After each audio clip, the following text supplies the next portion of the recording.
Kita awali dengan Ummul Quran, semoga mendapat manfaat. Al-Fatihah. A'udzubillahi minasyaitonirrajim. Bismillahirrahmanirrahim. Alhamdulillahirabbil alamin. Arrahmanirrahim. Maliki yaumiddin. Iyyaka na'budu wa iyyaka nasta'in. Ihdinas siratal mustaqim. Siratal ladzina an'amta 'alaihim ghairil maghdubi 'alaihim waladdallin. Amin.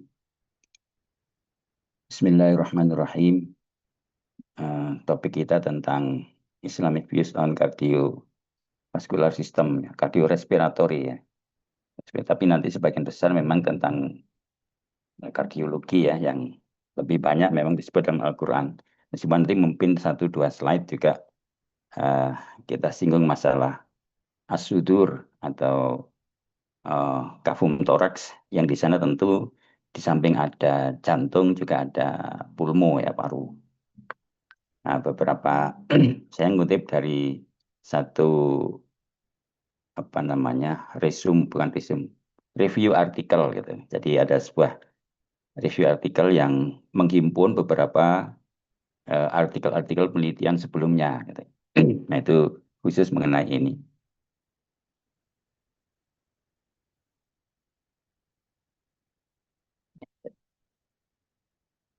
Ada satu artikel berjudul The Heart and Cardiovascular System in Quran and Hadith. Ini tulis oleh seorang dokter, saya lupa dari Amerika kalau nggak salah,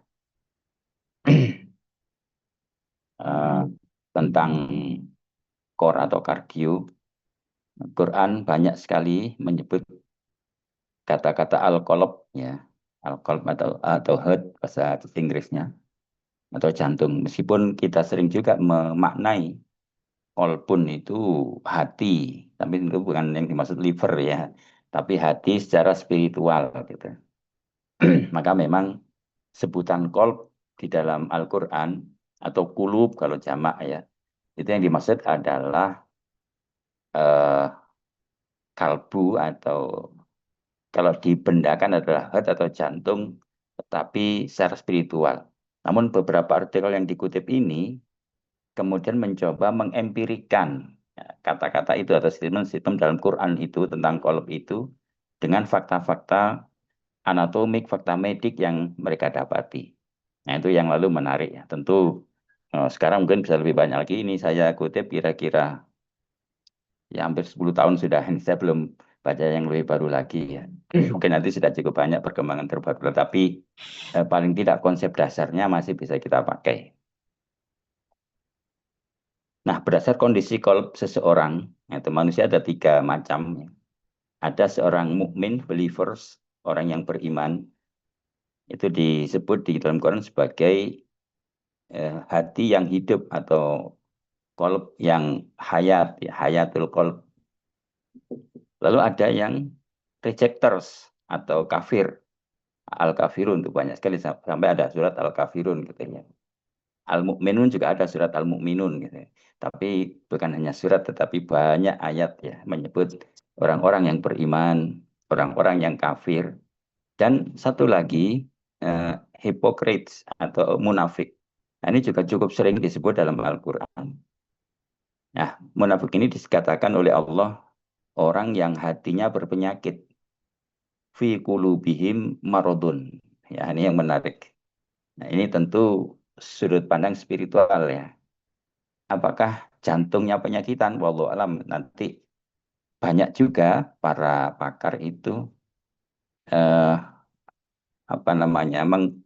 mensinergikan atau mengintegrasikan aspek-aspek psikis, aspek-aspek jiwa dengan aspek fisik ya, atau materialnya itu. Itu cukup banyak di dalam dunia kedokteran ya, didapati seperti itu. Bahkan sejak Ar-Razi, sejak Ibnu Sina beliau sudah dapat itu. Sampai ada konsep itu apa? Jiwa yang sehat ada pada badan yang sehat. Ada sebaliknya. Jadi badan sehat itu cerminan atau ekspresi dari jiwa yang sehat juga. Atau sebaliknya, nanti di konsep sehat sakit ya mungkin dulu sudah di MOD ya. Jadi memang ada kaitan sangat kuat antara kondisi psikis atau spirit dengan kondisi fisik material seseorang itu.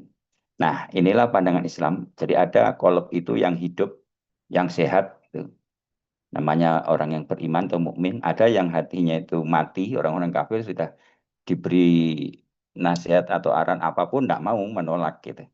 Ada yang hatinya ragu. Nah, ini orang munafik, bimbang. Sesekali percaya, tapi di kali lain tidak percaya, menolak gitu. Memang munafik gitu. Nah, maka istilah kolab ini atau hurt di dalam Quran itu ada dua, yaitu spiritual hurt dan physical. Nah, tadi itu ya. Nah, ini yang kemudian banyak sekali dikaji oleh para uh, pakar ya, para dokter. Nah, sedangkan yang dimaksud tiga kategori tadi tentu dari aspek spiritualnya ya. Jadi ada iman, ada kafir, ada nifak atau kemunafikan. Nah, gaya hidup yang sesuai dengan ajaran Allah akan bisa mengurangi potensi penyakit.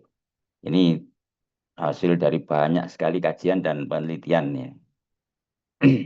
Jadi eh, kenapa Allah itu menurunkan ajarannya dengan perintah-perintah, dengan anjuran-anjuran, bahkan apa yang nafilah ya atau sunnah kemarin sudah banyak kita kaji di bidayah itu ya.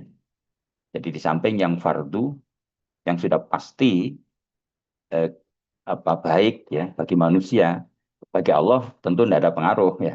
Allah itu disembah atau tidak disembah tetap Tuhan. Nah, kalau manusia tadi itu bedanya. Kalau dia mau taat dia disebut mukmin.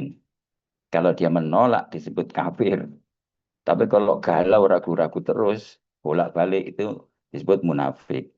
Nah, jadi eh, aturan dari Allah yang memerintahkan sesuatu atau melarang sesuatu itu sebenarnya ya untuk manusia sendiri gitu. Nah, itulah maka mematuhi atau ikuti ajaran Allah pasti akan mengurangi ini kalau dalam hal ini ya. Jadi memang kajiannya tentang kolop ya tentang jantung gitu. Jadi katakanlah sholat teratur tepat waktu dengan proporsi ideal gitu. Tidak terlalu banyak tapi juga terlalu sedikit gitu ya. Kalau memang longgar ya tambah sholat sunnah. Kalau memang sibuk ya disesuaikan nah gitu aja ndak. Allah tidak memaksa, tetapi punya standar. Apa-apa yang diperintah, yang wajib dipatuhi, apa-apa yang dilarang, yang harus dijauhi. Gitu. Nah ini contohnya. Nah, antara lain ya, hal-hal yang sesuai itu melakukan aktivitas spiritual. Spirit itu, apa, zikir, sholat itu ya, spirit. Jadi aspek jiwa. Lalu dari sisi material, fisik, makan secukupnya itu banyak sekali dalam Quran. Nanti di blog visio digestif atau mungkin dulu visio EMN juga sedikit kita singgung ya tentang fisiologi makan, fisiologi puasa. Lalu beraktivitas atau bekerja, aktivitas fisik ya, bergerak ya, bekerja, tidak mager kalau Mbak kita ini seringkali kalau dokter itu ya jangan, jangan mager, tetapi fisik kita ini butuh gerakan, butuh aktivitas. Gitu. Otot harus berkontraksi karena menghabiskan energi yang memang kita asup, kita makan gitu. Kalau enggak nanti jadi timbunan, bahkan jadi toksik dalam tubuh, dan seterusnya. Nah, lalu secara ini emosional, jadi tidak marah, tidak dengki, ya ini bebas dari penyakit-penyakit. Kolop juga ini namanya, penyakit hati. Menjauhi keserakahan, ini memang dikutip dalam artikel itu. Menghindari makan minuman yang haram. Nah, jadi kenapa Allah mengharamkan makanan minuman tertentu? Karena itu pasti merusak. Jadi kembali ke konsep ajaran eh, Allah, apapun yang Allah perintah itu pasti bermanfaat bagi manusia. Di perintah sholat, di perintah puasa, di perintah zakat itu pasti ada manfaatnya. Loh, zakat itu kan mengurangi harta. Bukan justru, kata Allah, zakat itu membersihkan. Jadi bukan mengurangi, tapi membersihkan. Bahkan bisa melipat gandakan kan gitu. Ya Pak, Allah menyebut kalau kamu berinfak di jalan Allah, seperti kamu menanam satu biji, akan tumbuh 7 tangkai. Masing-masing tangkai ada 100 biji lagi. Itu kan kata Allah sendiri. Jadi kalau kamu bersedekah 1 juta, itu Allah nilai 700 juta itu. Bisa dibalas di dunia atau bahkan di akhirat, bahkan dua-duanya. Nah, itu banyak sekali. Itu bahkan sudah diempirikan. Dalam hadis-hadis Nabi juga banyak kita kutip. Itu jadi apapun yang diperintahkan Allah itu memang untuk kebaikan manusia. Sebaliknya yang dilarang itu pasti hal yang merugikan. Dilarang bohong, pasti yang merugikan diri sendiri bahkan orang lain. Apakah bohong itu menguntungkan? Mungkin bisa selamat ya. Kemarin saya sampaikan ada loh mahasiswa FK Unisma ini yang bohong itu ada. Itu ketahuan gitu. Masa calon dokter bohong gitu. Ini jadi bahasan serius ya di kalangan kami para dosen ini. Masa masuk kita seperti ini gitu. Apa iya iya kita luluskan jadi dokter itu serius sekali. Jadi penentu ya. Kenapa? Bayangkan kalau sampai ketika seorang dokter nanti berbohong pada pasien kayak apa kira-kira ya. Nah ini kan nilai apa? Nilai standar yang tidak bisa ditawar gitu ya. Nah, jadi apapun yang dilarang Allah pasti hal yang merusak, pasti hal yang merugikan. Nah itu yang harus dipegangi. Juga dijelaskan ada hubungan kesehatan dengan jantung dan gerakan sholat itu banyak sekali ya ini artikel-artikel tentang sholat dan kesehatan jantung ya.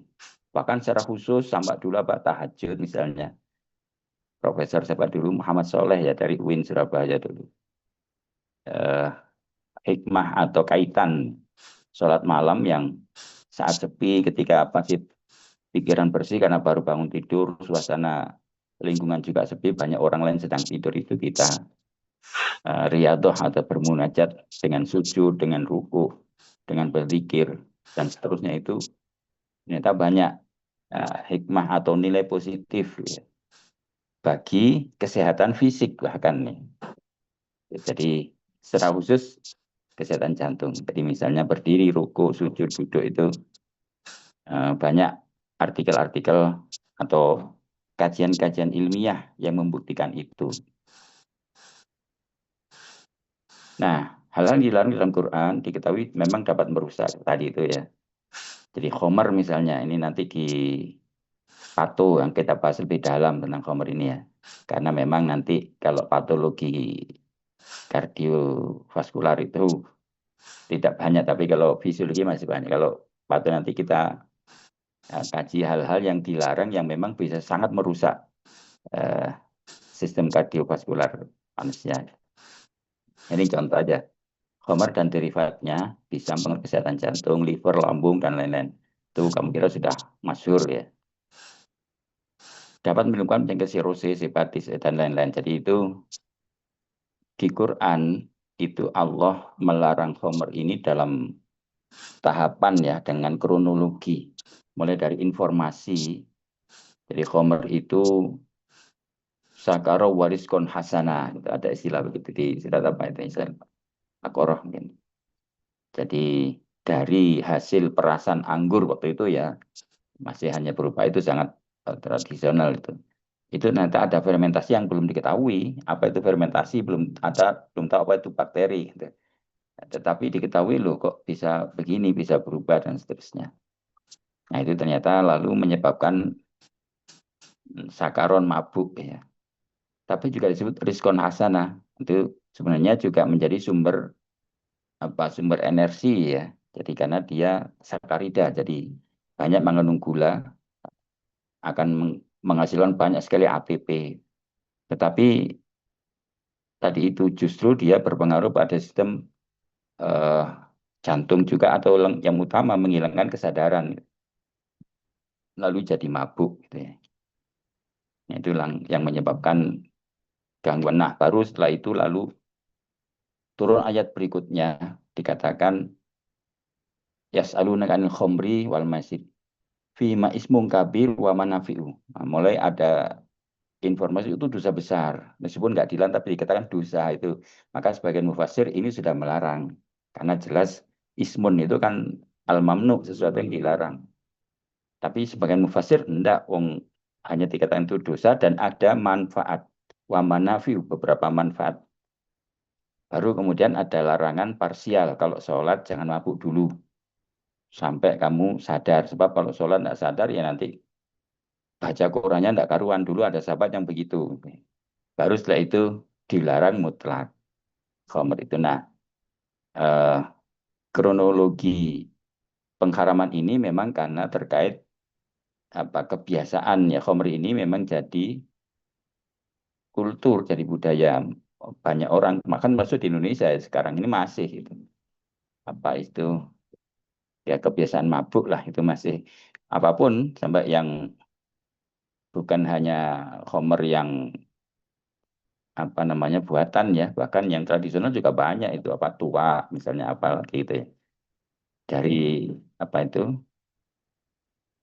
air nira apa namanya detergen kalau di sana itu kalau ditimbun lama nanti juga akan ada fermentasi dan menyebabkan mabuk dan segala derivatnya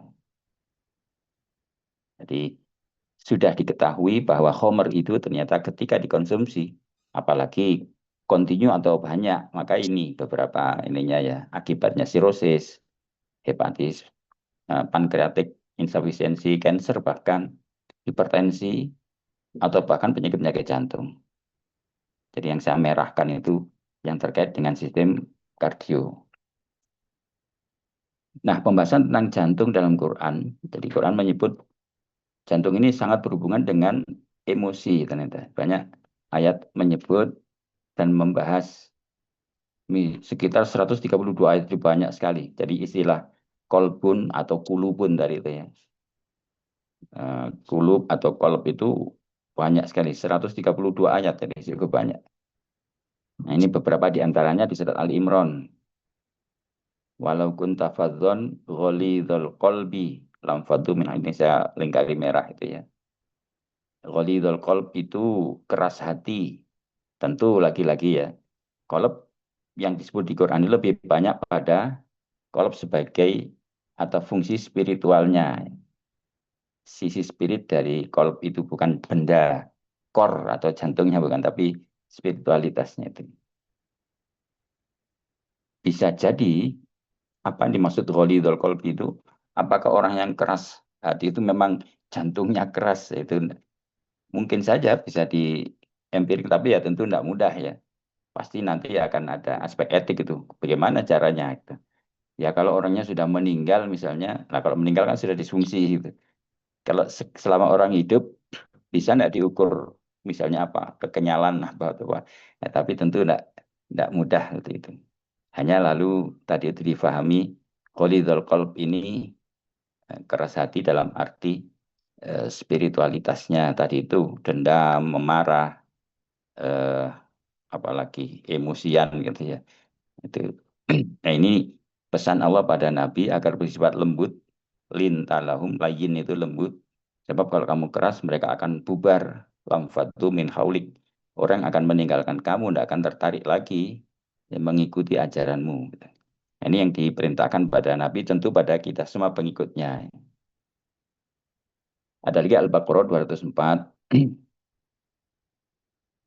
Wa minana asma'i qauluh fil haditsina wa yushidullah ala ma fi qalbi wa huwa alatul khisam. Ini tentang orang-orang munafik sebenarnya ini ya.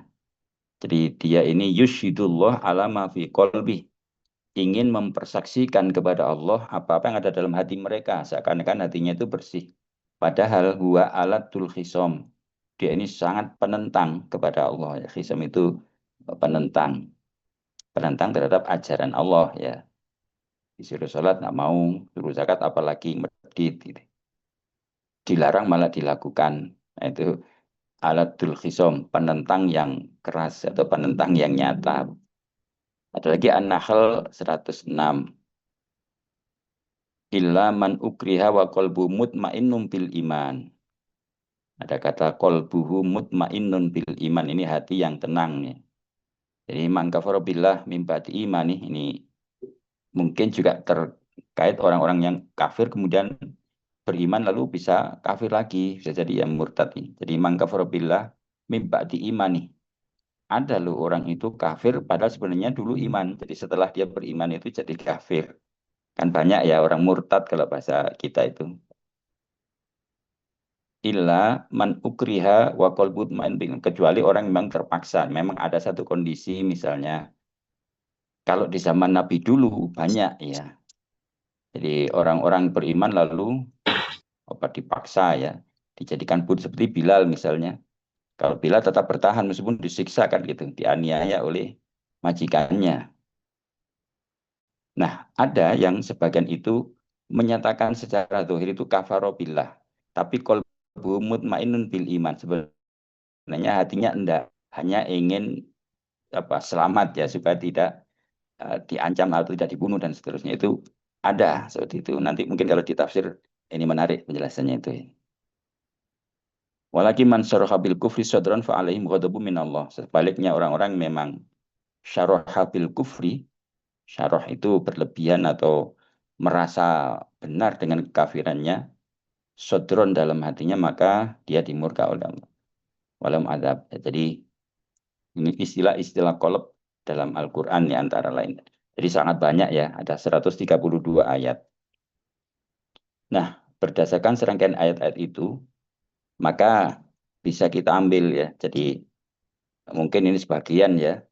Tadi kolab itu ternyata berkait dengan keparahan ya, apa keparahan itu kesakitan ya, keparahan, kekerasan, walidul qalbi, kesehatan, pertobatan, persaingan, dosa, iman, penyakit, masalah, bimbingan, jaminan, kedamaian, rasa takut, rasa syukur, penalaran dan lain-lain. Jadi banyak sekali eh, kata-kata kolab itu dikaitkan dengan berbagai hal itu, gitu ya.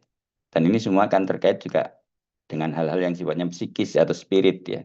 Tetapi bagaimanapun secara medik sekarang ini tadi ditemukan selalu ada hubungan ya, ada apa? Ada kaitan itu. Katakanlah orang yang takut atau cemas itu kan biasanya lalu jantungnya akan berdenyut lebih cepat misalnya. Itu kan real apa namanya? eh adrenergik ya, adrenalinnya meningkat misalnya. Takut, cemas atau apalagi tidak puas, marah itu pasti jantungnya akan berdenyut lebih cepat itu secara fisiologik ya. Apa namanya? Fisiknya itu pasti berubah. Beda dengan orang yang merasa nyaman, sabar gitu.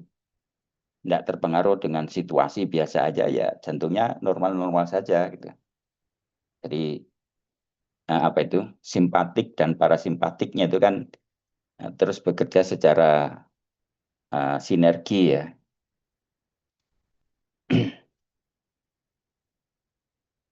Hubungan jantung dengan mental. Jadi kondisi mental yang buruk ternyata juga berhubungan dengan gangguan jantung. Nah, ini saya contoh tadi jantung berdebar setelah ada trauma psikis misalnya. Jadi kita mungkin juga merasakan itu ya. Apa misalnya sesuatu yang membuat kita terkejut misalnya, kaget itu kan pasti akan merubah ya ritme atau pulsus ya jantung kita itu. Misalnya enak-enak jalan-jalan tenang lalu ada motor brong lewat terus ngegas buah gitu. Kan biasanya kaget gitu ya. Itu coba rasakan, pasti pulsus jantung kita akan meningkat gitu. Jadi ada hubungan kondisi terkejut tiba-tiba atau memang stres misalnya ya. Jadi cemas itu juga pasti akan berpengaruh. Ada lagi misalnya situasi perkawinan yang buruk, kemarahan atasan atau bahkan tindak kejahatan itu ini tadi itu. Jadi kecemasan, ketakutan atau kemarahan itu sangat berpengaruh atau apa ya berhubungan ya dengan ritme fisiologi jantung. Dan itu semua berisiko atau meningkatkan resiko penyakit-penyakit jantung. Ini maksudnya kalau sering ya. Jadi orang yang sering stres, orang yang sering cemas, depresi, ketakutan itu pasti akan ada resiko pada kondisi jantungnya.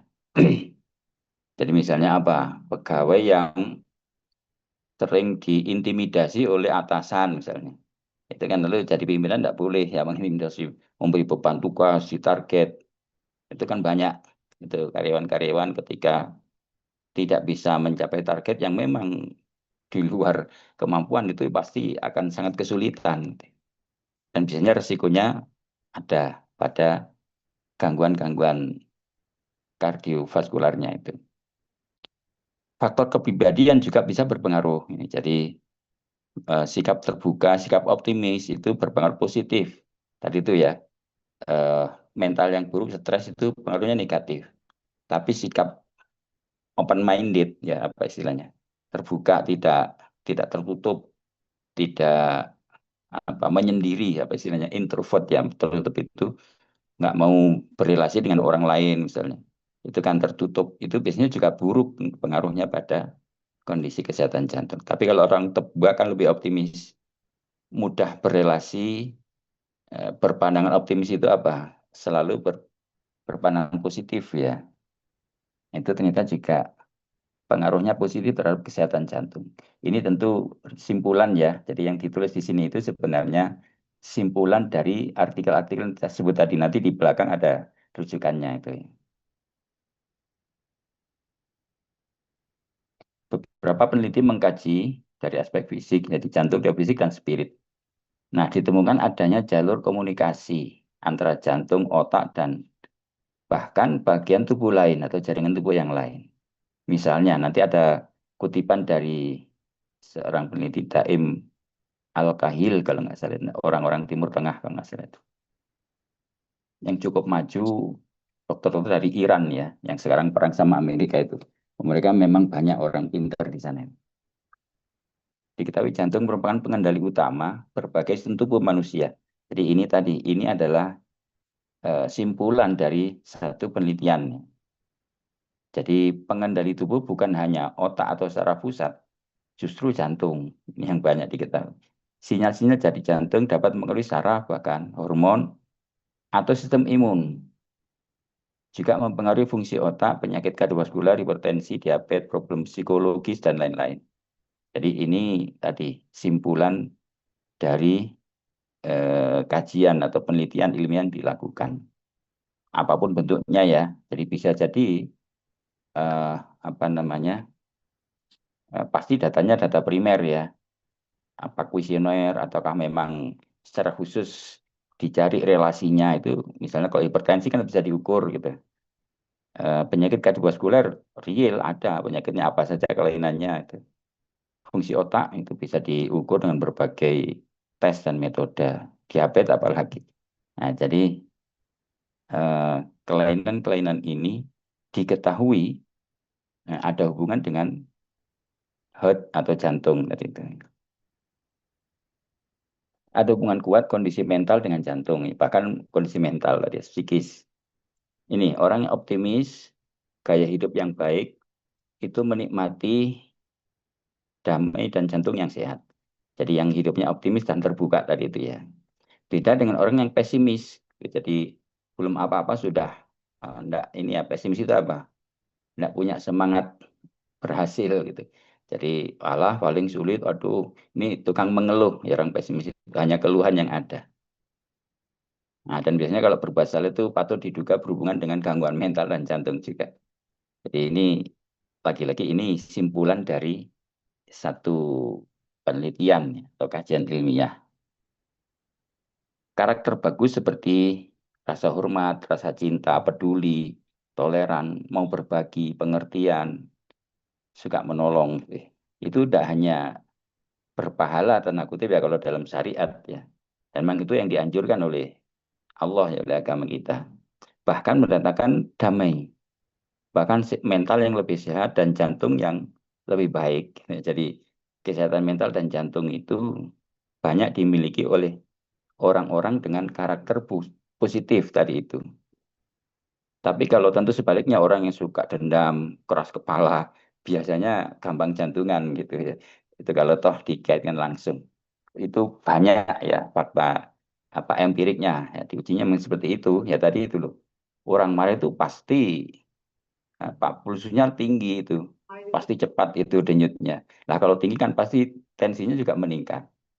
Nah, tensi yang meningkat atau hipertensi itu merupakan shear stress kan itu ya kalau kalian nanti pelajari di patologi ya. Jadi tekanan atau aliran darah di pembuluh yang meningkat itu merupakan stres yang pasti nanti menghasilkan banyak sekali ROS namanya ya. Apa ROS itu? Reaktif oksigen spesies itu atau radikal bebas itu bisa menimbulkan plak atau apa namanya sklerosis ya dan lain-lain itu.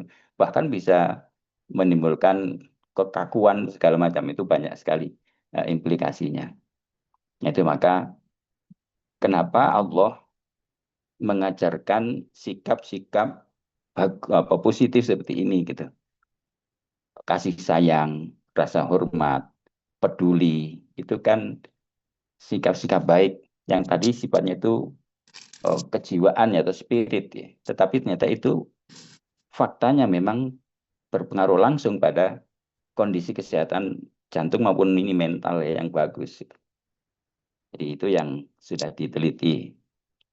Nah, ini yang saya sebut tadi. Jadi ini seorang dokter Daim Al-Kahil ini diterjemahkan oleh Abdurrahman dalam satu slide yang banyak tapi saya ambil beberapa aja ya.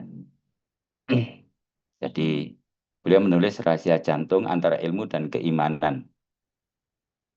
Jadi judul ini sebenarnya tadi merupakan review artikel. Jadi dia mengumpulkan banyak ini.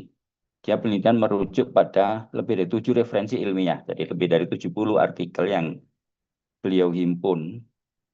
Jadi lalu kesimpulan-kesimpulan dari artikel itulah yang mereka paparkan di sini ya.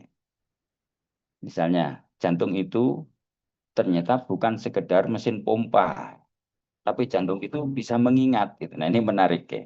Selama ini yang kita tahu memori itu kan di otak, di bagian mana amigdala ya, di sel-sel tertentu yang punya kemampuan memori. Ada yang short term, jangka pendek, ada yang long term, yang mengingat untuk jangka panjang. Itu di sel saraf pusat. Nah, ternyata beberapa artikel itu atau penelitian menyebutkan jantung juga punya memori ternyata. Nah, tentu seperti apa Allah alam ya. Jadi kita tahu misalnya jantung itu kan responsif terhadap tadi eh, apa namanya hormon-hormon adrenergik atau satunya lagi apa? Yang simpatis dan parasimpatis gitu tuh. Asilkolin ya yang parasimpatis itu. Nah, itu kan lalu beda responnya terhadap kontraksi jantung itu. Nah, jadi kalau adrenergik, adrenalin ya pasti meningkat. Tapi kalau parasimpatik atau asilkolin akan lebih menurun, lebih melambat kontraksinya. Nah, itu kaitannya. Nah, bisa jadi eh, yang dimaksud mengingat di sini ya tadi itu ya. Relasi kalau memori memang di otak. Tapi ketika itu lalu dikaitkan dengan fungsi kardiovaskular, jantung pun ternyata juga merespon gitu. Maksudnya begitu. Bisa jadi ya. Jadi respon jantung punya memori. Wah, kalau saya lewat sini kemarin itu ada sesuatu apa misalnya trauma ya. Ketika lewat di satu tempat, tempat itu mengingatkan sesuatu. Tadi itu kan lalu berdebar padahal belum lewat. Di depan itu kemarin di situ ada apa gitu. Ada pocong apa misalnya ya. Tapi kalau kita tidak pernah ketemu atau apalah gitu yang mengejutkan, itu biasanya pasti akan ada respon. Nah, bisa jadi itu yang dimaksudkan. Misalnya pernah apa serempetan sepeda motor di satu perempatan gitu. Setiap kali lewat perempatan itu, biasanya lalu jantung ini juga merespon itu. Belum apa-apa sudah deg-deg bahasa kita apa namanya ya. Ada takikardi duluan. Gitu. Itu bisa jadi, tapi nanti tidak tahu ya, tapi dikatakan bahwa ada memori di sel-sel jantung itu. Nah ini ternyata jantung juga ada neuron yang sangat rumit gitu ya, dikatakan di artikel itu. Jadi ternyata bukan hanya miokardial atau sel-sel otot. Nah kita tahu kan ada sel-sel yang khusus, yang sangat spesifik di jantung itu yang bisa membuat pacemaker sendiri namanya ya. Jadi meskipun tanpa uh, uh, pensarafan, jadi tanpa ada saraf itu dia bisa menciptakan apa namanya potensial aksi gitu sebagai sumber denyutnya. Namanya SA node ya, sinoatrial node. Jadi ada node apa namanya node itu semacam uh, nodul itu apa? Nodul itu bundel gitu ya, atau bungkul gitu ya. Jadi semacam kumpulan sel-sel, ternyata diketahui itu tidak bukan merupakan sel otot jantung, tetapi sel neuron yang ada di situ. Nah, sel-sel inilah yang bisa menghasilkan potensial aksi sendiri gitu. Jadi ketika seandainya dia diputus dari pensarafan, dari inervasi, tetap ada denyut meskipun pasti beda ya. Tapi dia bisa menciptakan potensial aksi sendiri. Masih ingat ya, mungkin sudah di fisiologinya. Dari SA node lalu ada apa? Bundle of His ya, masuk di AV node kan. AV node di perbatasan antara atrium dan ventricle itu. Nah, kalau AV node ini fungsinya mengatur atau mengurangi. Jadi kalau SA itu menghasilkan pulsus namanya, menghasilkan potensial aksi, diteruskan oleh bundle of His ini, ketika sampai di AV itu diatur iramanya, ritmenya itu. Kapan harus dipercepat, kapan diperlambat. Lebih banyak diperlambat di situ ya. Nah, itu tadi ada kaitan hormon dan seterusnya itu. Baru dari AV disebar melalui apa Purkinje ya ke seluruh eh, apa sel-sel ototnya, sel-sel otot jantungnya. Nah, jadi ada mekanisme seperti itu. Jadi ada sel semacam neuron, jadi sel saraf ya, yang ada di bagian jantung. Dia mengeluarkan hormon yang mengatur organ lain. Nah, jadi ini tadi. Jadi bisa menghasilkan. Tidak tahu mungkin kalian nanti kalau di fisiologi ada yang apa itu. Kita tahu bahwa mekanisme kerja, katakanlah tadi ya, misalnya hormon adrenalin, itu kan tentu ada reseptor di sana, di jaringannya itu. Nah, bisa jadi reseptornya ini juga berpengaruh karena kita tahu kerja hormon itu pasti ada feedback ya, mekanisme. Jadi ketika hormonnya cukup, maka dia dihambat, tidak usah berlebihan. Ketika kurang, maka dipicu, dirangsang untuk dilepas lebih banyak. Nah, ini ada pengaturan. Dapat mengingat, merasa, mengendalikan emosi, bahkan setiap detaknya dengan mengirim pesan ke otak dan organ lain. Nah, jadi ternyata pesannya dari jantung. Ya. Dari jantung lalu dikirim ke otak, otak lalu mengolah itu untuk disikapi tadi apakah melepas apa hormon-hormon dari hipofisis hipotalamus misalnya atau dari jaringan jaringan endokrin yang lain. Nah, itu tapi ternyata sinyal pertamanya dari jantung gitu ya. Ini berupa sinyal elektromagnetik sehingga performa jantung dan sinyal itu berubah sesuai status jantung tadi itu ya. Jadi ini simpulan tadi dari satu artikel ya. Jadi diketahui jantung justru menjadi pusat, bukan organ yang hanya dikendalikan oleh sistem lain, misalnya sistem saraf. Iya memang ada inervasi, tetapi ternyata jantung juga punya pengaruh tadi itu. Jadi bisa memang berupa feedback mekanisme atau memang inisiatornya dari jantung sendiri. Itu wallah alam, tapi itu yang diketahui ya dalam penelitian itu. Wah ini relasi jantung dengan otak diketahui ya baru 30 tahun terakhir menyadari hubungan jantung dengan otak. Punya peran vital dalam memahami lingkungan. Jadi selama ini yang kita pahami lingkungan kan jadi persepsi oleh sistem saraf ya. Dingin, angin, hujan itu kan saraf-saraf sensorik yang ada di permukaan tubuh kita. Atau apa, merasa mual dalam tubuh kita kan. Eh, nyeri sendi dan sebagainya itu kan juga ada sensor-sensor di dalam tubuh kita ini. Nah, tapi ternyata diketahui bahwa jantung juga punya peran vital di dalam memahami lingkungan itu. Bisa mempengaruhi aktivitas listrik otak. Ini bahkan ini tulisan dari Paul Pearsall. Jadi ini di bawah itu artikelnya ya. Jadi artikelnya Organ Transplants and Cellular Memories tahun 2005 ini, baru sudah 20 tahun yang lalu. Di Paul Pearsall, Schwartz dan Linda Rasek. Jadi beliau ini yang melakukan penelitian. Memori tidak hanya di otak tadi itu, ternyata juga ada di jantung. Ini sama ya, Profesor Gary Schwartz, seorang psikiatri dari Arizona, dan Linda Rasek tadi itu juga ini sebelumnya. Jantung punya kekuatan khusus untuk mengolah dan menyimpan informasi. Ya, ini jadi menarik. Jadi beliau justru informasi itu diolah dan disimpan di jantung, bukan hanya di otak. Gitu.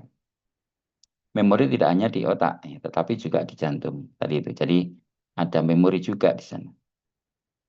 Penelitian terhadap 300 lebih responden yang mengalami cangkok jantung. Nah ini pembuktiannya ya, mungkin apa istilahnya? Pembuktian terbalik gitu istilahnya. Jadi bahwa pasien-pasien cangkok jantung artinya jantungnya diganti ya. Ternyata mereka mengalami berbagai perubahan psikologik pasca operasi itu. Jadi tidak hanya fisiologik saja.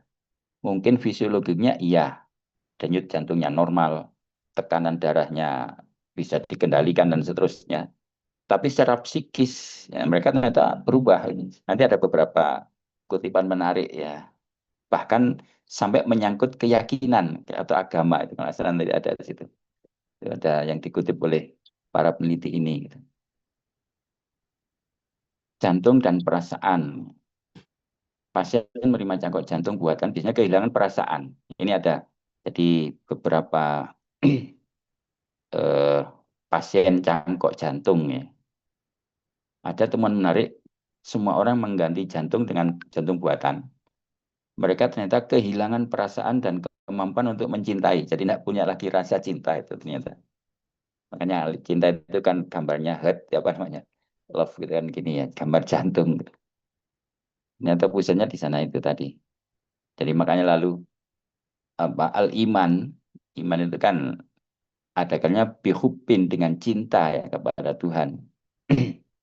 Tidak hanya patuh, tapi kalau iman yang terkuat, iman tertinggi itu ya mencintai.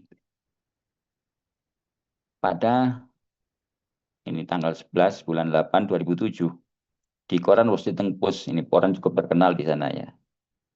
Itu mau laporan artikel ya. Memang ini di koran sih ya apa istilahnya?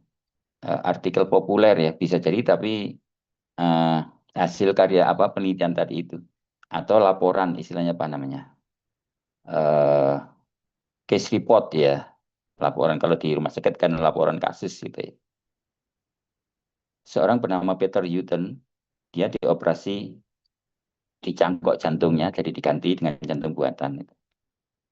Lalu dia katakan, perasaanku berubah, saya tidak lagi mampu mengetahui apa yang saya benci dan yang saya cintai. Jadi tidak ada lagi perasaan itu. Gitu.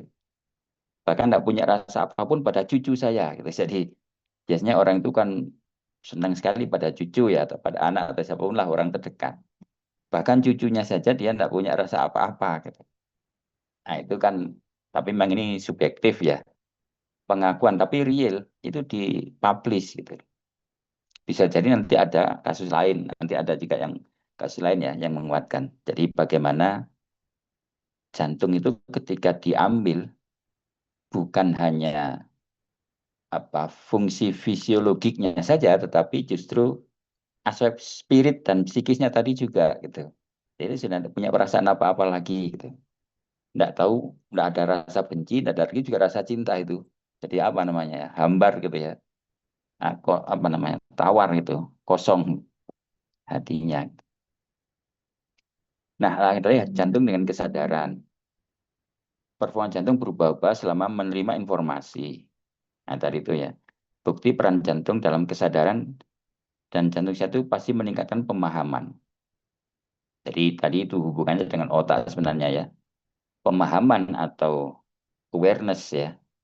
Awareness apa kesadaran bisa memahami apa itu kan nalar logika itu kan di otak tempatnya.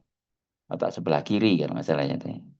Tapi kalau otak sebelah kanan itu lebih pada art atau seni, kehalusan, tata krama dan sebagainya itu dikotakkan. Kalau sebelah kiri itu logis, rasional, sistemik dan seterusnya. Nah ternyata jantung juga seperti itu. Atau jantung punya peran dalam hal itu. Jadi meningkatkan pemahaman. Rollin, McCarthy, dan McAtkinson melakukan penelitian yang dipublikasi dalam pertemuan Pavlovian Society. Itu judulnya di bawah itu ya. The Scientific Role of the Heart in Learning and Performance. Nah, menarik ini kalian mau jadikan skripsi. Jadi peran peran ilmiah jantung dalam belajar dan performa atau penampilannya. Nah, mereka lalu membuat kesimpulan itu dari penelitian itu. Tentu ada respondennya ya, berapa, atau pasti memenuhi syarat ilmiah lah. Mereka menemukan hubungan antara jantung dan kesadaran tadi. Tadi itu awareness itu kan di otak sadar ya. Tapi ternyata juga ada peran jantung. Mereka bahkan bisa buktikan dia mengukur aktivitas elektromagnetik jantung pakai apa, EKG ya, elektrokardiografi. Jadi kalau gambarannya kalian nanti sudah mungkin dipelajari Dokter Marindra ya, bagaimana membaca EKG itu harus bisa para dokter. Ini jantung normal, ini ada gangguan apa sistoliknya atau kan apanya itu kalian harus tahu itu. Jadi mereka mencoba menghubungkan gambaran EKG jantung dengan otak saat orang itu berusaha memahami sesuatu. Ya, ketika mungkin diberi satu pertanyaan gitu ya, atau di challenge tertentu kan pasti otak anti akan mikir gitu. Nah, satu itu bagaimana gambaran EKG-nya. Nah, itu bisa dihubungkan ternyata. Nah, mereka menemukan saat performa jantung pada level rendah, ternyata kesadaran itu juga rendah. Jadi awareness juga menurun. Nah, ini real kan memang apa empirik ya. EKG jelas ada ukurannya, ada apa itu? Ada PQR-nya itu kan, PQRS-nya itu kan ada. Begitu juga kesadaran bisa diukur apa namanya? EEG-nya ya, elektroencephalografnya juga ada. Nah, ternyata dulu sudah diteliti seperti itu gitu. Jadi kondisi apa level performa jantung sangat berpengaruh pada kesadaran tadi itu. Jadi artinya jantung yang bagus tentu juga kesadaran dan apa namanya pola pikirnya juga akan bagus gitu. Nanti ada kata Nabi itu kan apa fil jasati mudghatan itu ya. Firman Allah dalam Quran, qalb adalah instrumen untuk memahami ini. Ini sering saya kutip juga di banyak blog ya.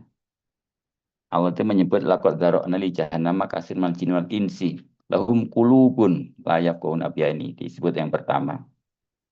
Kata Allah, sungguh telah aku sediakan, aku ciptakan nih, untuk jahanam itu sebagian besar adalah jin dan manusia nanti yang mengisi itu. Jadi kalau hewan tidak ada, kalau hewan tidak dihisap misalnya. Jadi jin dan manusia lah yang nanti menjadi penghuni jahanam itu. Kenapa mereka ke sana? Ini lahum qulub la yafqahuna biha. Mereka itu punya kolab, punya nurani, punya head tadi itu. Tapi tidak mau memahami. Ini artinya apa? Jantung itu ada hubungannya dengan pemahaman tadi. Padahal tadi selama ini kita tahu, paham itu kan di otak. Tadi itu ya, memahami sesuatu. Satu tambah satu itu sama dengan itu kita paham gitu ya. Kalau warna biru apa sama kuning kita campur jadi merah itu kan kemampuan memahami. Kita melihat oh ternyata jadi merah jadi ini. Nah ternyata itu juga ada di kulub. Ini kata Allah, mereka itu punya kulub tapi layak kohuna. Tidak mau memahami dengan hatinya itu. Lahum ayun yubsiruna biha, punya mata tidak mau melihat. Adzan punya telinga. Allah ikal an'amin, ini yang menarik ya. Orang seperti ini seperti hewan ternak. Jadi jantungnya untuk memahami, mata untuk melihat, telinga mendengar eh, informasi audio visual namanya. Jadi audio itu yang di telinga, visual yang kita tangkap dengan mata itu kan lalu kita memahami. Warnanya merah, oh bentuknya bundar, suaranya memekakkan telinga atau suaranya halus dan seterusnya. Itu apa sensor-sensor dari mata dan telinga kita. Itu nanti lalu kita olahkan di otak itu. Oh ini musik simfoni. Oh ini musik rock. Ini dangdut. Oh ini suara Quran. Oh, itu nasihat orang. Ini orang marah itu kan semua yang kita pahami dari dua informasi tadi. Nah, tapi ternyata tidak cukup dengan mata dan telinga saja. Mesti ada kolab tadi itu. Kulub yang yafkohun, yang memahami itu. Kalau bahasa apa filsafatnya itu apa indeed ya apa namanya kontemplasi perenungan, tidak sekedar difahami tapi direnungkan gitu. Maka di dalam Quran kan juga ada itu, tadabbur namanya. Afalah ya tadabbarunal Quran. Am ala kulubin akfaluha. Bahkan kulub yang dimaksud ini. Untuk tadabbur itu kulub, bukan brain, bukan otak, tapi kolab, heart itu, jantung itu yang memahami dengan merenung tadi itu. Nah itu, jadi kalau akal itu kan nalar tadi. Tapi kalau kolab itu lebih tinggi dibanding nalar ya. Tidak sekedar logika, tidak sekedar rasional, tetapi hikmah. Nah itu kalau kolab itu hikmahnya bisa memahami. Makanya di dalam banyak kitab ya, dari tasawuf itu apa misalnya lisanul hakim waro'a qalbi gitu ya sisa gitu. Ucapan lisan itu mulut ya. Bicaranya orang yang bijak itu di belakang kolop, di belakang hati atau direnungkan dulu. Tidak sekedar dipikir, tapi direnungkan hikmahnya. Bicara saya ini nanti kira-kira manfaat apa tidak? Implikasinya seperti apa bagi orang mendengar atau bahkan bagi orang lain yang tidak tahu apa-apa itu. Bagus apa enggak? Nah, kalau orang itu bijak, ada pertimbangan perenungan tadi yang mendalam. Kalau kira-kira enggak atau merugikan, enggak dikatakan. Nah, tapi kalau orang bodoh, yang penting ngomong dulu ya. Kalau bahasa kita tuh asal jeplak gitu, pikir carry. Nah, setelah ngomong, ramai jadi viral misalnya ya. Nah, sekarang apa yang ramai banyak di medsos itu kan. Bahkan orang ini kok ngomongnya begitu. Gak layak lah masa mantan wapres kok ngomongnya sekelas tukang provokasi katakanlah begitu. Ini kan karena tidak jaga ucapan gitu. Jadi tidak direnungkan betul. Wis pokoknya ngomong mungkin karena dorong emosi tadi itu kan, didorong kemarahan, didorong kebencian dan seterusnya itu sehingga tidak ada lagi pertimbangan fakih ya. Tidak ada yafkohun, tidak ada pemahaman mendalam dari kolopnya. Jadi bukan di akalnya saja tapi di kolopnya. Nah, ini menarik ya. Jantung dengan dusta ini juga menarik. Jadi ada kaitan ternyata. Quran menyebut ada dusta dan kebenaran. Jadi kalau pusat dusta itu di ubun-ubun, di otak ya. Nasiyatin kadhibah. Jadi kadhib itu kebohongan itu letaknya di otak. Jadi orang orang berdusta berbohong itu otaknya yang bekerja. Jadi manipulatif itu kan itu akal-akalan istilahnya ya. Ketika akal ya. Jadi otaknya itu ingin menipu, membohongi, ingin curang dan seterusnya itu. Itu kadhibah. Itu nasiyah. Nasiyah itu ubun-ubun di sini. Atau apa lobus frontal ya kalau kita di otak kita itu bahkan hanya frontal mungkin sampai parietal ya karena frontal itu kan sebenarnya pusat motorik ya iya memang jadi motorik paling banyak itu berkata tapi enggak sebenarnya kan gitu toh apa tempat pusat berkata itu di mana Eh, di lobus frontal ya area kalau Wernicke itu menerima kalau yang itu apa saya lupa ada areanya atau itu di frontal itu untuk bicara itu pusat bicara nah bicara yang dusta, yang berbohong, yang nggak benar itu letaknya di sana. Yang disebut nasiyah. Nasiyatin kadibatin khotiah. Jadi kalau tempat dusta itu di otak, di ubun-ubun. Otak bagian depan atas. Jadi orang berdusta itu, ilmuwan menemukan ada aktivitas di area itu, di area ubun-ubun itu. Nah, sedangkan informasi yang tersimpan di jantung itu pasti yang benar. Nah, ini di surat An-Najm ayat 11 tadi surat Al-Alaq ya. An-Najm ini maka dzabal fuad maro'ah. Fuad itu afidah kalau jamaknya ini nama lain dari kolab tadi. Di kulub atau kolab kalau tunggal kolbun kalau jamak kulubun. Kalau fuad itu tunggal, kalau afidatan itu jamak atau banyak. Nah ternyata kalau fuad itu maka dzaba tidak pernah berdusta. Jadi apa-apa yang tersimpan tadi yang difahami oleh hati itu pasti benar. Itu sebabnya tadi kalau kita rujuk di Quran ya, kenapa Allah menurunkan wahyu kepada Nabi, khususnya Nabi kita Muhammad itu ke dalam kolabnya, bukan ke otaknya, bukan di otak Nabi Muhammad, tapi di hati Nabi. Jadi itu mata dri mal kita walal iman walikin ja'alna nuron nahdi bihi fi qulubil ladzina amanu kalau nggak salah gitu, saya lupa. Jadi kamu tidak tahu apa itu iman. Itu aku jadikan iman itu sebagai nur, sebagai cahaya, sesuatu yang menerangi, yang aku tempatkan dalam hati. Fi kulub, ya di hati. Bukan di otak, ya, tapi di hati. Bukan di bin nasiyah tadi. Kenapa? Kalau nasihat itu suka bohong, suka dusta. Tapi kalau hati tidak pernah dusta. Itu lalu kalau bahasa kita sebut dengan nurani namanya ya. Nurani apa ya? Perasaan, perasaan dalam. Ada apa namanya? Perasaan terdalam dari hati kita itu pasti benar. Sampai Nabi kan gitu. Istafti kolbak. Kalau kamu ingin buat keputusan tentang sesuatu, tanyakan pada hatimu, ya kan, hati nuranimu itu. Kalau perasaan hatimu itu tenang, merasa benar, ya itu benar.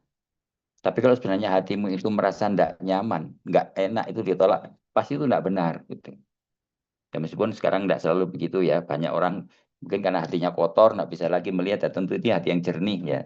Tadi itu hati seorang mukmin atau seorang believers, itu yang bisa. Anak itu banyak sekali. Nanti di kajian hati apa istilahnya itu. Sampai istilah apa itu hakim itu manajemen kolbu, mas itu kan kalau kita ya bahasa kita di apa ya, tasawuf ya. Itu, eh, kajian-kajian tentang al-fu'ad atau afidah ini. Nah, hati yang bersih itulah yang pasti menyimpan hanya kebenaran. Dia tidak mungkin berdusta, tidak mungkin berbohong. Tidak begini, kalau seseorang itu mau berdusta, pasti hatinya itu merasa tidak nyaman gitu ya. Minimal ada rasa khawatir, apa? Khawatir ketahuan, pasti begitu. Nggak ada orang bohong tenang itu nggak ada. Udahlah kalian misalnya ya, apa mau curang gitu. Itu pasti nggak nyaman gitu. Hatimu pasti galau ya. Konangan apa enggak gitu kan itu. Ujian mau nyontek. Coba apa yang kamu rasakan di hati? Pasti gak enak. Galau sekali kan gitu. Nah, jadi apa yang di hati itu hanya kebenaran. Nggak mungkin dia berdusta. Tapi kalau otak itu kadibah itu. Nah, kita makanya lalu hatilah sebagai pemimpinnya tadi itu. Jadi yang mengendalikan. Ya, ini menarik. Ini semua kajian-kajian ilmiah ya tadi. Para pakar tadi itu.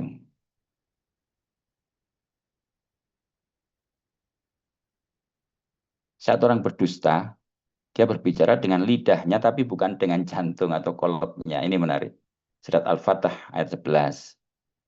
Yaquluna bi alsinati ma laisa fi qulubihim. Ya, tadi orang berdosa itu pasti hanya di mulut. Wah, kalau berkata semanis madu istilahnya ya. Orang munafik itu begitu. Munafik itu kan idza hadasa kadzaba. Nah, ini mereka itu hanya mengatakan dan mulut saya tapi hatinya tidak sebenarnya. Kan ini orang munafik ya tadi. Apa namanya? Eh, bukan rejecter satunya lagi apa? eh, yang ragu tadi itu yang ketiga ya. Jadi bukan believer, bukan rejectors, hipokrit sih, yang hipokrit eh, yang galau, tidak punya kepastian gitu. Itu orang munafik. Sebenarnya tahu ini salah, tapi gengsi, misalkan begitu ya. Banyak kan orang bohong itu karena gengsi apa namanya. Wah, nanti kalau saya katakan sebenarnya jatuh apa harga diri kan gitu toh. Ingin apa pencitraan dan sebagainya itu. Nah, itu sebenarnya dia sebenarnya justru mendustai hatinya sendiri nih. Jadi yaqulun nabi alsinati malai safi kulubihim yang diucap di mulut pun tidak seperti yang dirasakan di hatinya. Sudahlah berakting sebagus apa itu pasti akan bertentangan makanya tadi mudzabdzabina baina dzalik. Orang munafik itu selalu bolak-balik. Jadi antara dua hal tadi, dia antara percaya dan kafir itu. Tidak pernah ada ketenangan gitu. Ini ciri hipokrit tadi itu. Jadi karena memanipulasi ya. Jadi sebenarnya hatinya itu benar, tapi otaknya mendustai. Sehingga yang keluar kemudian tidak cocok dengan hatinya kan itu. Orang bohong itu kan tidak cocok sebenarnya dengan dirinya sendiri. Loh, kan ada itu orang bohong itu puas dengan kebohongannya. Misalnya kalau berhasil, kalau bohongnya tidak ketahuan, dia merasa senang. Tapi siapa bilang dia senang? Pasti tetap ada khawatir itu. Pasti tetap khawatir, takut ketahuan. Seandainya ada orang yang misalnya mencoba ya ingin mengkonfirmasi, misalnya itu sudah sangat ketakutan, pasti membuat kebohongan-kebohongan yang lain itu. Nah itu kan untuk menutup kebohongan tadi, biasanya banyak juga itu. Makanya biasanya orang bohong itu nggak sekali, pasti berkali-kali. Ini real ya. Jadi banyak. Tadi saya ceritakan bahkan di antara mahasiswa kedokteran ada yang begitu. Tanya pada dokter Yeni ya kemarin sebagai kaprodi beliau banyak dalam diskusi di tim penegak disiplin itu. Wah ini bohongnya ada 3 macam. Ini itu bisa diidentifikasi. Gitu.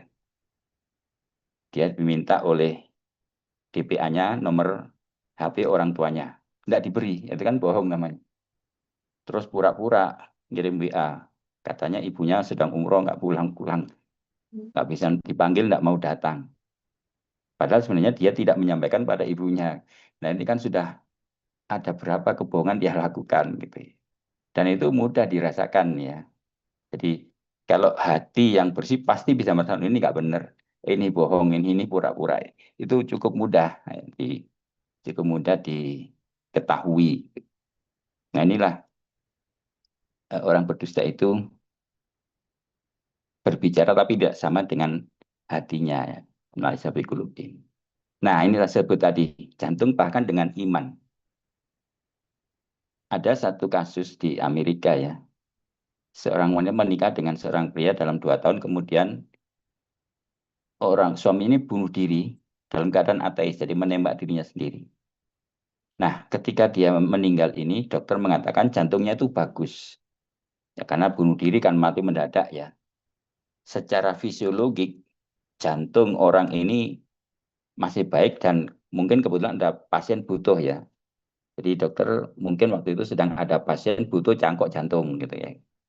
Nah tiba-tiba ada seorang laki-laki yang bunuh diri dalam kondisi ateis tidak mengaku itu ya kafir ya. Banyak ya orang-orang sana itu.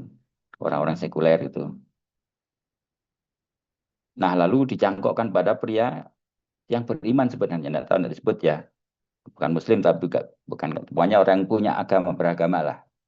Kalau di sana ya mungkin orang Katolik biasanya ya, yang beragama.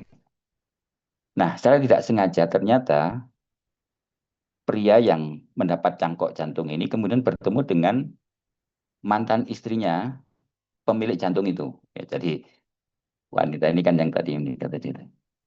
Nah, ternyata dia ketika melihat itu dia merasa telah mengenal. Nah, ini tadi dia ada perasaan ternyata di jantung ini. Nah, yang menarik lalu dia mencintai juga perempuan ini janda dari yang tadi suaminya bunuh diri dalam keadaan ateis dan jantungnya dia pakai itu. Bahkan menyatakan tidak dapat hidup tanpa dia. Akhirnya mungkin menikah ya. Dan yang menarik pria ini kemudian menjadi ateis dan bahkan bunuh diri dengan senjata api yang sama ya. Jadi gara-gara jantung itu apa semacam kita apa jantung kutukan itu apa gitu ya wallah alam. Tapi itu terjadi.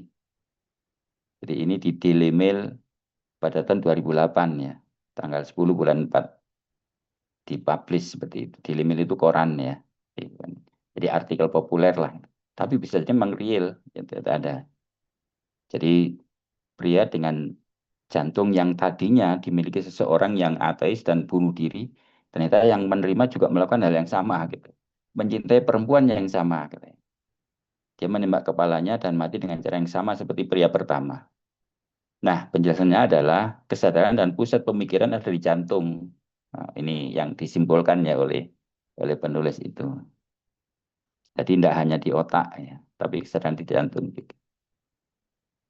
Nah, banyak kisah orang pakai jantung buatan kehilangan iman tadi itu ya. Jadi banyak sekali. Bukti bahwa iman ada di jantung. Jadi tadi terkait dengan apa belief ya, iman itu. Misalnya surat Al-Maidah ayat 41 ataupun ayat 11. Ya Rasul la yahzunka. Ya, janganlah kamu sedih oleh orang-orang yang yusaruna fil kufri, ya, orang yang bersegera atau cepat-cepat menampakkan kekafiran, yaitu orang-orang yang mengatakan dengan mulut mereka kami beriman padahal kolbu mereka belum beriman. Jadi yusaruna fil kufri yaquluna bi alsinatihim, apa itu? Yaquluna amanna wa hum la yu'minun, apa saya lupa teksnya seperti itu. Bisa kita buka ya nanti. Jadi Al-Maidah ayat 41. Juga di surat Taghabun ayat 11, barang siapa beriman kepada Allah, niscaya dia akan memberi petunjuk pada kolbunya. Ya, nih. Jadi iman itu di kolb, bukan di otak ternyata. Jadi iman itu tadi Allah, ayat yang saya baca tadi, saya lupa ayatnya berapa. Ja'alnahu nuron nahdi bihi fi qulub. Iman itu adalah nur yang aku letakkan di hati, di kolb, ya di jantung, bukan di otak. Tentu memahaminya pakai otak ya. Dalil-dalil aklinya gitu. Tetapi hakikatnya lalu menjadi iman itu ada di jantungnya. Jadi eh, barang siapa yang beriman pada Allah, niscaya dia akan memberi petunjuk. Itu man yahdi kolbah itu. Maka Allah akan beri petunjuk pada hatinya. Man amana billah seperti itu. Nah, ini mukjizat, ini langsung saya ambil teks slide aslinya ya. Tidak saya rubah ini. Jadi slide-nya itu berwarna putih ini jadi banyak tapi besar. Makanya saya ambil yang sebagian saja gitu. Nabi Muhammad itu telah mendapat ilmuwan barat, memberitahu kita 14 abad, sekarang sudah 15 ya abad yang lalu, tentang kolbu dan peranan. Jadi tentang ya, ini bukan tentang, ini salah ketik gitu. Peran penting dalam keseluruhan tubuh dan jiwa. Karenanya jika kolbu dalam keadaan baik, ini yang saya sebut tadi dalam hadis beliau katakan inna fil jasadi mudghotan. Nabi pakai istilah mudghoh, segumpal daging. Jadi otot itu. Jadi apa namanya? Miokardial namanya ya, otot jantung yang memang khas ya. Tidak seperti otot skeletal atau otot polos, tapi peralihan kan gitu. Jadi bayangkan otot jantung ini sejak kita belum lahir sudah berkontraksi dan sampai sekarang tidak pernah berhenti. Kalau otot kita skeletal kan kita relaksasi ketika tidur. Otot polos yang di usus kita itu hanya ketika kontraksi aja gitu, ketika ada peristaltik. Tapi jantung ini tidak pernah berhenti. Bayangkan saya sudah 64 tahun lebih sampai sekarang ini, hampir 65 nanti. Oktober ini 65 tahun. Jantung saya terus berdenyut non-stop. Tidak aus, tidak rusak, tidak ini gitu ya. Ini kan luar biasa. Belum ada ya instrumen buatan manusia seperti ini gitu. Nah, coba kalau dinalar betul ya. Makanya tadi eh, Nabi menyebut dalam tubuh itu ada mudghah, segumpal daging. Idza soluhat soluhal jasadu kulluh. Kalau dia bagus maka bagus seluruh tubuhnya. Idza fasadat fasadal jasadu kulluh. Hadis riwayat Imam Bukhari ya, artinya sahih. Tapi kalau sudah rusak maka seluruh, tentu ini dimaksud adalah kolbun secara spiritual tadi ya. Kalau toh kita tarik ke arah fisiknya atau fisiologi, ya sama. Coba kalau jantung kita bermasalah secara fisiologik, ya pasti sistem sirkulasi kita akan bermasalah juga kan. Wah ini terganggu, pasang ring, ada yang apalagi macam-macam itu ya. Hipertensi, harus minum rutin obat pencair. Wah segala macam itu. Obat tentang kardio ini. Nah jadi kalau toh fisik ya faktanya seperti itu. Tapi tentu yang dimaksud Nabi secara spirit ya. Jadi kolab spiritualnya itu. Tapi kalau kolabnya bagus tadi, eh, punya sikap-sikap atau karakter-karakter positif ya. Cinta, peduli, eh, bisa kerjasama dan seterusnya tadi, rasa hormat. Itu pasti positif. Tapi kalau di sana ada karakter negatif misalnya pendendam, pemarah, pembenci, itu pasti kacau itu jantungnya itu. Nah, itu tadi itu ada hubungan antara spiritual dengan fisiknya itu. Tadi ini. Jadi dipastikan saat kita membahas pria yang dicangkok tadi jantungnya, ternyata juga tadi itu ada perubahan-perubahan yang sangat fundamental ya, bahkan keimanan tadi itu. Tidak ada lagi rasa tadi itu. bahkan tidak mengenal lagi cucunya misalnya. Ini kan mendasar sekali. Nah, kemudian memori dada. Nah, ini yang juga melibatkan paru ya. Sekarang memang hanya sedikit disinggung. Jadi ilmuwan mengidentifikasi banyak perubahan performa jantung atau perubahan kerja paru. Jadi dapat kesimpulan bahwa satu dalam dada yang bertanggung jawab mengenai memori. Jadi tadi ada memori di dada itu. Ternyata nggak hanya jantung, tapi paru juga ternyata. Ya karena memang sangat dekat ya. eh, mengatur apa yang mengontrol, mengendalikan kebutuhan oksigen seluruh sel tubuh kita ini kan ya dua organ ini, jantung dan paru-paru kita ya. Setiap sel kita yang nggak tahu berapa miliar jumlahnya ini, semua kan butuh oksigen. Diantar oleh darah kita ya, diikat oleh HB, diedarkan ke seluruh jaringan dan sel. Sebab kalau sampai sel nggak dapat oksigen ya mati, nekrosis kan selnya itu. Nah, dia bekerja dengan sangat apa simultan tadi itu terus menerus gitu. Kapan harus ditingkatkan, kapan harus dikurangi tadi itu kan. Nah, ternyata paru juga sinkron ya dengan kerja jantung. Ketika orang beraktivitas butuh energi lebih banyak, pasti diperlukan oksigen meningkat kan itu untuk metabolisme, untuk pembentukan TCA cycle menghasilkan ATP kan. Sehingga oksigen harus lebih banyak, maka jantung akan berdenyut lebih cepat supaya darah lebih cepat mengalir. Tetapi kita tahu aliran jantung itu kan ada dua, yang kecil sirkulasi jantung paru jantung lagi dan jantung tubuh kembali ke jantung lagi kan gitu. Nah ini kan harus sinkron. Kenapa? Jantung paru inilah yang tadi melepas CO2 untuk mengikat oksigen yang diperlukan oleh seluruh jaringan tubuh kita tadi itu. Sedangkan ketika jantung ke seluruh tubuh, bawa oksigen untuk dilepas di sana, mengikat CO2-nya tadi dibawa kembali ke jantung, nanti kembali ke paru lagi. Kan begitu seterusnya. Nah ternyata memang ini khususnya ada memori di dada itu. Di surat Ali Imran ayat 154 ya. Allah berbuat demikian untuk menguji apa yang ada di dalam dadamu, untuk membersihkan apa yang ada di dalam kolbumu. Allah Maha mengetahui. Baik kalau nggak salah, wali yumakhisallahu ma fi sudurikum. Wallahu alim. Mengetahui di. Alimu bidati sudur, kalau nggak salah itu ayatnya. Coba nanti dicari aja ya. Ali Imran ayat 154. Jadi artinya apa? Ini kalau kita apa detailkan, deskripsikan itu, katakanlah berapa sih jumlah molekul Hb di darah kita, Allah tahu kan dia menciptakan itu. Berapa sih seberapa kuat ikatan oksigen dengan Hb di darah, kan HbO toh itu. Lalu berapa yang beredar, ada berapa juta sel darah. Itu kalian bisa ngukur toh. Ada PCV, ada jumlah eritrosit dan segala macam itu. Sekarang dengan teknologi bisa diukur semuanya itu. Dan Allah lebih tahu itu. Jadi Allah lebih dulu tahu. Kenapa? Ya Allah yang merancang dan menciptakannya. Itu kalau fisiologik ya, tapi lebih dari itu. Yang dimaksud ini tentu tadi peran tadi ya, apa yang ada di apa yang ada jadi memori ya di dada itu dan jadi kerja jantung dan paru itu juga dikontrol sepenuhnya oleh Allah tadi itu. Kapan harus takibnu, kapan harus eh, bradibnu atau menurun sama dengan takikardia atau bradikardinya itu tergantung kondisi fisiologi kita. Quran bicara mengenai peran dada dalam menyimpan informasi ya. Jadi tadi ada memori atau menyimpan informasi.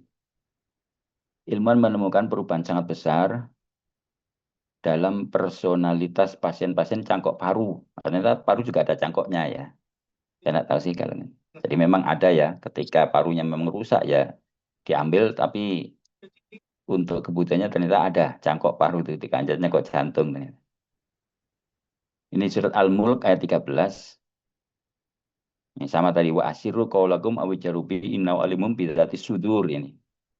Allah Maha tahu apa yang ada di dada, jadi jantung dan paru tadi.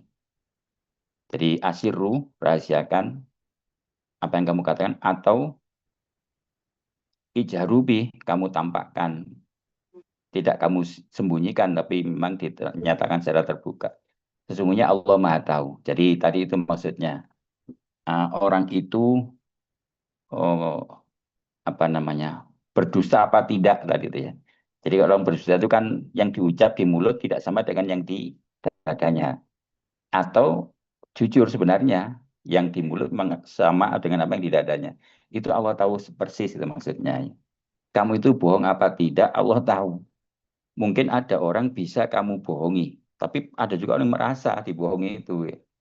Kok nggak masuk akal gitu. Misalnya begini, ini cerita lagi tentang kakakmu ya, membuat kronologi tentang kasusnya itu dramatis sehingga saya nulis di grup WA para dosen, grup apa ini, tim penegak disiplin itu. Saya tidak yakin dengan kronologi yang dibuat mahasiswa ini karena terlalu dramatis istilah saya itu. Dia ingin membantu temannya karena dia terjerat pinjol macam-macam sampai dia pakai ini, itu kasusnya begitu ya. Jadi, gitu. Nah, maka sepertinya dibuat-buat gitu. Jadi sangat mudah bisa dirasakan itu. Masa segitu gitu jadi pahlawan gitu. Meskipun sekarang sudah ini ya, tapi ada sanksi tadi masih belum selesai, masih didiskusikan di tim penegak disiplin. Sanksinya agak, tapi kemarin sudah sampai di tingkat wakil rektor 3, kuliah WR 3, selesaikan di fakultas saja gitu. Jadi ini masalah ini, masalah pelanggaran-pelanggaran etik itu seperti itu. Jadi kalian supaya tahu. Makanya harus waspada betul ya. Karena kalian ini calon dokter. Jadi bukan bukan profesi biasa ya. Profesi yang integritasnya jadi penentu ya. Integritas kalian itu penentu. Mungkin kalian mampu menguasai, punya keterampilan, pengetahuan, tapi kalau attitude-nya tidak layak itu guru kalian tidak akan mau meluluskan. Ini tanyalah pada dokter-dokter ini ya, Pak Muji. Ini benar dosisnya, benar diagnosisnya. Tapi kok omongannya kurang pantas. Tadi dokter itu nggak lulus itu. Akhirnya begitu. Belum layak gitu. Jadi mesti ya diperbaiki. Nah, jadi ini satu kesatuan. Jadi integritas, kejujuran kalau bahasa kita. Itu menjadi kompetensi dasar ya, setiap dokter. Nah, para peneliti memastikan bahwa sel-sel jantung dan paru itu menyimpan informasi. Jadi tadi seperti memori ya, punya informasi yang bisa disimpan di sana. Itu dari beberapa kajian. Nah, melalui percobaan ditemukan mendengar Quran itu bisa mengobati gangguan jantung dan menghilangkan tekanan psikologik. Ini cukup mudah ya. Tapi yang menarik tadi itu gangguan jantung ternyata bisa diobati dengan Quran. Para ilmuwan memastikan alasan pertama kematian adalah gangguan mekanisme jantung. Dan cara pengobatan terbaik adalah menjaga kestabilannya. Nah, ternyata diketahui frekuensi suara tertentu dalam hal ini ya, suara kalam Allah tentunya. Quran itu kan kalam Allah. Ternyata bisa mempengaruhi performa jantung. Ini menarik.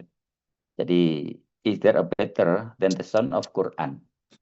God says, ya, berarti kata Allah, ini surat Ar-Ra'd ayat 28. Alladzina amanu wa qalbu mutmainnun bil iman, kalau nggak salah itu ayatnya ya. Orang yang beriman dan kolbu mereka menjadi tentram. Amanu wa tatmainnu qulubuhum bi dzikrillah. Gitu. Alladzina amanu wa tatmainnu qulubuhum bi dzikrillah. Ala bi dzikrillah tatmainnul qulub. Itu ayatnya. Jadi orang yang beriman dan kolbu mereka menjadi tentram dengan mengingat Allah. Ini kata Allah sendiri. Kata perancang dan pencipta jantung. Gitu. Di maka jantung itu menjadi tenang. Ya, kalau secara fisik ya, tadi itu menjadi stabil denyutnya, menjadi konstan apa vaskularisasinya atau inervasinya atau apa tadi endokrinologik dan sebagainya tadi pulsus-pulsus maupun potensial aksinya itu akan sangat stabil ketika dia mengingat Allah. Maka dipastikan bidzikrillahi tatmainnul qulub. Ya, ketahuilah bahwa dengan mengingat Allah lah hati menjadi tenang, kolab gitu. Hati dalam arti tadi ya, spirit ya. Tapi kalau toh di fisik ya jantung itu tadi menjadi stabil. Sungguh membaca ayat ini mengarahkan pada ketenangan tinggi dan stabilitas kolbu. Jadi ini simpulan dari penelitinya ya. Jadi mereka mencoba mengaitkan ayat ini dengan fakta tadi, fakta medik, fakta fisiologik. Bagaimana stabilitas jantung itu ketika berzikir ketika mendengar kalam Allah. Bahkan sekarang banyak ya terapi-terapi ini ya. Kalau orang Barat kan terapi musik gitu ya, musik klasik, musik ini. Tapi sebenarnya justru Quran jauh lebih ini. Dulu ada kakak kalian, saya pembimbingnya kebetulan ini, tapi nggak sampai jantung. Jadi ini pasien-pasien DB ya, pasien DB itu eh, coba diberi treatment selain treatment standar di rumah sakit tentunya ya. Itu dengan tindakan-tindakan medik yang standar yang sama, ditambah dengan berdoa atau membaca ayat-ayat syifa namanya ya. Ayat kan ada beberapa ayat di Quran itu sebagai obat gitu. Nah, dia lalu mencoba pasien didatangi 2 kali dalam satu hari, pagi sama sore. Jadi pagi itu ketika habis subuh, jadi mesti tenang sebelum sarapan. Diajak berdoa dan baca ayat ini. Kalau nggak salah 5 atau 7 ayat gitu, diulang berapa 2 atau 3 kali, terus nanti sore lagi baca lagi.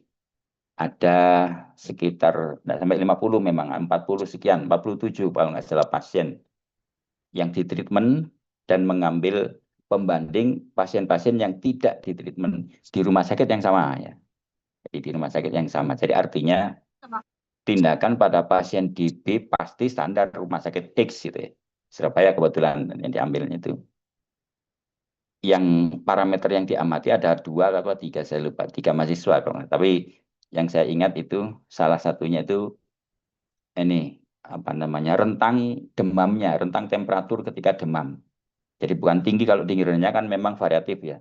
Tapi rentangnya itu, nah, rentangnya itu diamati, ternyata bagi yang atau membaca ayat-ayat ini, ayatul syifa itu relatif lebih pendek atau lebih sempit rentang demamnya itu dibanding yang tidak.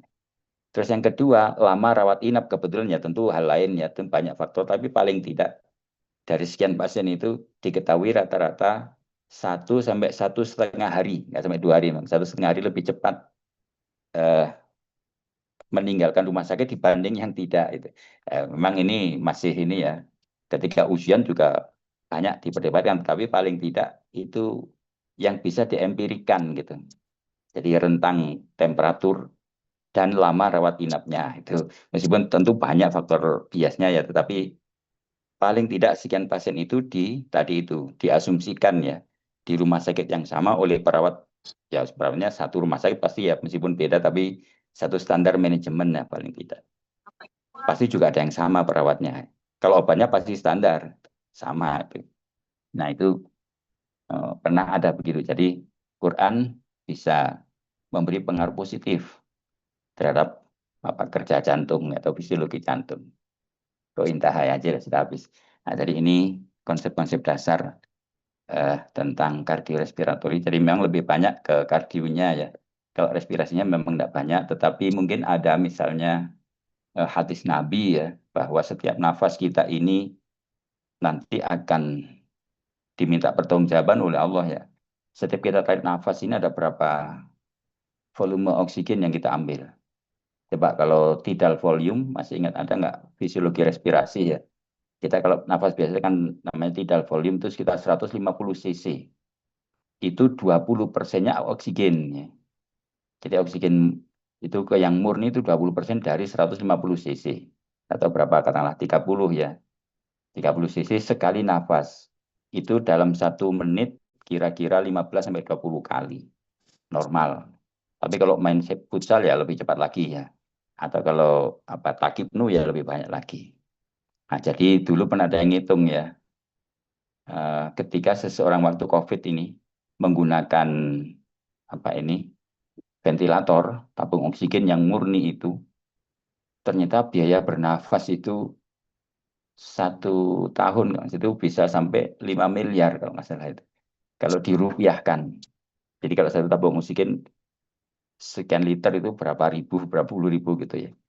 Seorang pasien full bernafas menggunakan tabung itu biasanya habis berapa liter, itu dihitung. Sebulan kalau nggak salah itu sebulan. Sebulan itu habis sekitar 5 miliar. Kalau yang oksigen murni ya kalau beli. Nah, kita ini bernapas gratis dari Tuhan. Nah, itu tentu yang patut sangat disyukuri ya. Jadi tentu banyak lagi nanti kajian-kajian tentang respiratory ya. Tapi paling tidak kalian bisa kembangkan di situ. Oke, sampai sini mungkin ada pertanyaan.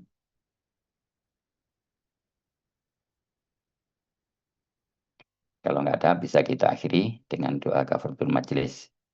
Subhanaka Allahumma wa bihamdika asyhadu an Asyhadu la an la ilaha ilaha illa anta anta wa astaghfiruka atubu wa ilaik. atubu ilaik. Assalamualaikum warahmatullahi wabarakatuh. Waalaikumsalam Warahmatullahi warahmatullahi wabarakatuh. wabarakatuh. Terima Kasih kasih dokter. dokter. Kasih Terima kasih dokter. dokter. Izin live ya, terima kasih.